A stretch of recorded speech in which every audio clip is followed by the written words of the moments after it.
ಯಾರು? ಅಯ್ಯೋ, ಈಗ ಅದರ ಬಗ್ಗೆ ಚರ್ಚೆ ಮಾಡೋದಕ್ಕೆ ಭಾಳ ಇಶ್ಯೂ ಇದೆ. ಪಾಪ ನಮ್ಮನ್ನು ಕೆದಕಿದ್ದಾರೆ. ಅದೇನೋ ನೆನೆ ಹೇಳಿದ್ದಲ್ಲ, ಅಸಲಿ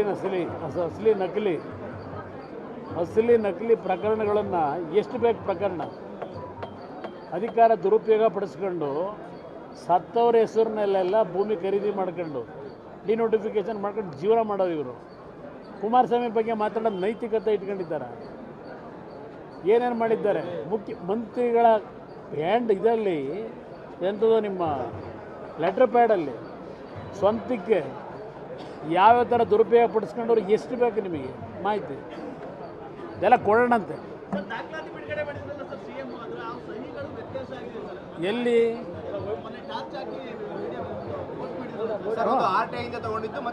ಈಗ ನೋಡಿ, ಈಗ ನಾನು ಮುಖ್ಯಮಂತ್ರಿಗಳಿಗೆ ಹೇಳೋದು, ಮೂಢ ಹಗರಣದಲ್ಲಿ ಆಗಿರ್ತಕ್ಕಂಥ ಬೆಳವಣಿಗೆ ಇದೆಯಲ್ಲ, ನೀವು ಟಾರ್ಚ್ ಹಾಕಿ ನೋಡಿದ್ರು ಅಷ್ಟೇ, ಟಾರ್ಚ್ ಹಾಕೊಂಡು ನೋಡದೇ ಇದ್ದರೂ ಅಷ್ಟೇ, ಹಾಕೊಳ್ಳದೇನೆ ಆ ಪ್ರಕರಣದಲ್ಲಿ ಸರ್ಕಾರಿ ಭೂಮಿ ಅದು. ನನ್ನ ಮೇಲೇನ ಭಾಳ ಲಘುವಾಗಿ ಮಾತನಾಡಿದ್ದಾರೆ ನೋಡಿದೆ. ಸರ್ಕಾರಿ ಭೂಮಿ ಅದು, ಆನ್ ರೆಕಾರ್ಡು. ಸರ್ಕಾರಿ ಭೂಮಿನ ಲಪಟಾಯಿಸಿ ಆ ಭೂಮಿ ನಮ್ಮದು ಅಂತ ಹೇಳಿ ಭೂಮಿ ಲಪಟಾಯಿಸ್ಬಿಟ್ಟು 15 ಸೈಟ್ ತಗೊಂಡಿದ್ದೀರಲ್ಲ, ಇದಕ್ಕೇನು ಹೇಳಬೇಕು? ಅದಕ್ಕೆ ಉತ್ತರ ಕೊಡಿ. ನಾನು ಮೊದಲಿಂದ ಹೇಳ್ತಾ ಇದ್ದೇನೆ, 15 ಸೈಟ್ ಅಲ್ಲ, 20 ಸೈಟ್ ತಗೊಳ್ಳಿ, 40 ಸೈಟ್ ತಗೊಳ್ಳಿ.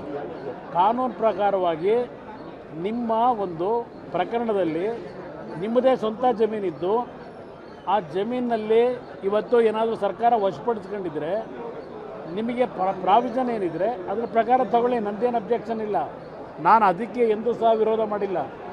ನಾನು ಹೇಳ್ತಕ್ಕಂಥದ್ದು, ಆ ಪ್ರಕರಣದಲ್ಲಿ ಸುಳ್ಳು ದಾಖಲೆಗಳು ಸೃಷ್ಟಿ ಮಾಡಿರೋರು ನೀವು, ಅಧಿಕಾರಿಗಳನ್ನು ದುರುಪಯೋಗ ಪಡಿಸ್ಕೊಂಡಿರೋರು ನೀವು.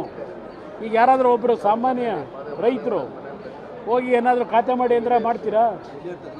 ಎಷ್ಟೆಷ್ಟು ಅಲಸ್ತೀರಿ ರೈತರನ್ನ? ಈಗ ಕನ್ವರ್ಷನ್ ಮಾಡಿಕೊಟ್ಟಿದ್ದೀರಲ್ಲ, ಯಾರು ಭೂಮಿ ಅಂತ ಮಾಡಿಕೊಟ್ರಿ? ಯಾರು ಹೇಳಿ ಮಾಡಿಸ್ಕೊಂಡ್ರು? ಈಗ ಸತ್ತು 25-30 ವರ್ಷ ಆಗಿದೆ. ಸತ್ತಿರ್ತಕ್ಕಂಥ ವ್ಯಕ್ತಿ ಹೆಸರಿನಲ್ಲಿ ಡಿನೋಟಿಫಿಕೇಶನ್ ಮಾಡಿಸಿದ್ರಲ್ಲ ಭೂಮಿಗೆ, ಆ ವ್ಯಕ್ತಿ ಯಾವಾಗ ಅರ್ಜಿ ಕೊಟ್ಟ? ಭಾಳ ನಾನು ಲಘುವಾಗಿ ಮಾತಾಡ್ತೀನಿ ಅನ್ಕೋಬೇಡಿ. ಅದು ಹೇಳಬೇಕು ಅಂದರೆ ತಮಾಷೆಯಾಗಿ ಹೇಳಬೇಕು ಅಂದರೆ, ಬಟ್ ಅದನ್ನು ವೈಯಕ್ತಿಕವಾಗಿ ಚರ್ಚೆ ಮಾಡೋದು ಬೇಡ. ಇಲ್ಲಿ ಅವನು ಯಾರ ನಿಂಗ ಸತ್ತಿರೋದು 20 ವರ್ಷ ಆಗಿದೆ. ಅವನ ಹೆಸರಿನಲ್ಲಿ ಡಿನೋಟಿಫಿಕೇಶನ್ ಮಾಡೋದಲ್ಲ, ಯಾರು ಮಾಡಿಸಿದವರು? ಇನ್ನೊಬ್ಬ ಮಗ ಇದ್ದಲ್ಲ ಹಿಂದೆ ಆ್ಯಕ್ಟಿವಿಟೀಸ್ನಲ್ಲಿ, ಅವ್ರು ಮಾಡಿಸಿದ್ದ? ಯಾರದ್ರಲ್ಲಿ ಪಾತ್ರ? ಆ ಹಿಂದೆ ಯಾರು ಆ್ಯಕ್ಟಿವಿಟೀಸ್ ಇಟ್ಕೊಂಡಿದ್ರಲ್ಲ ಹಿಂದೆ ನೀವಲ್ಲಿ ಆ್ಯಕ್ಟಿವಿಟೀಸ್ನಲ್ಲಿ ನಿಮ್ಮ ಕುಟುಂಬದಲ್ಲಿ, ಅವ್ರು ಮಾಡಿಸಿದಾರಾ ಡಿನೋಟಿಫಿಕೇಷನ್ನ?